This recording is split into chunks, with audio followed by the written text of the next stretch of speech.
আজকে ছিল আয়ুষদের স্কুলের অ্যানুয়াল ফাংশন। তো আমরা সবাই মিলে চলে যাই ওদের স্কুলে, কারণ আজকে আয়ুষ ডান্স করবে ওদের স্কুলে।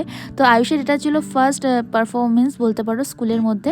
তো এখানে আমরা সবাই মিলে চলে যাই, আমি, কেয়া, বৌদি আর আয়ুষ আর এই যে পুচকু সোনা। তো আমরা এখানে ভেতরে চলে এসেছিলাম আর প্রোগ্রামটা হয়েছিল আর্ট গ্যালারিতে। তারপর বাইরে থেকে আমরা কিছু খাবার নিয়ে আসি, পপকর্ন, বাদাম ফাদাম, ওটা আমরা প্রোগ্রাম দেখতে দেখতে খাচ্ছিলাম। আর এখানে সব বাচ্চাদের সুন্দর সুন্দর ডান্স হচ্ছিল। তো ওয়েট করছিলাম আয়ুষরা কখন ডান্স করবে। তো ফাইনালি তারপরে আয়ুষরা চলে আসে ডান্স করতে। এই হলো আয়ুষদের ডান্স।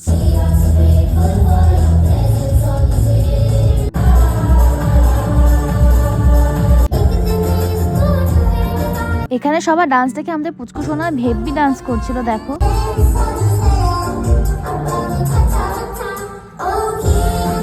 পুচকু সোনা সবাইকে নাচ করতে দেখে ও পুরো নাচ করছিল এখানে সুন্দর। তারপর কমলা লেবু খাচ্ছিল একা একা। তারপর আমরা বাইরে থেকে ফুচকা নিয়ে এসে তারপর আমরা খেয়ে দিয়ে সোজা বাড়িতে চলে আসি। আজকে বাই বাই।